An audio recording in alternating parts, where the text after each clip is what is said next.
game day of the Palarong Pambansa is officially underway at kabilang na nga dyan ang 3x3 Basketball Boys and Girls Division dito sa SM City Lawan.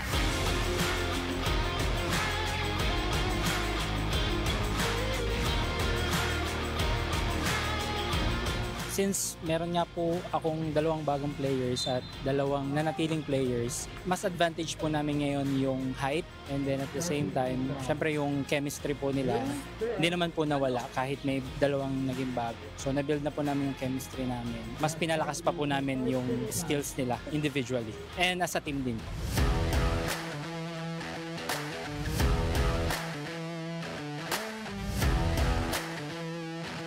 Napakalaking bagay po na itong palaro sa achievement. Parang dinadala mo po yung palaro. Para mag-a-apply ka po sa school, may dala-dala ka na requirements na magpalaro ka po.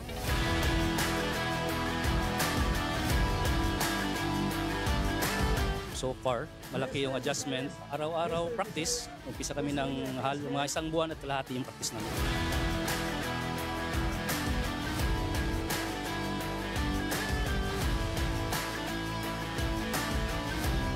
May mga adjustment.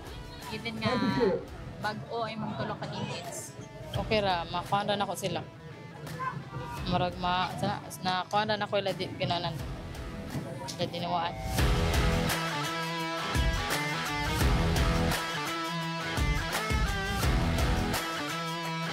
Last year na nini mo sa palaro, gaano ka-special kaning edition nga ari sa Luwag, given na last year na nini? Special kayo. Ano man? Enjoy na lang. Last naman.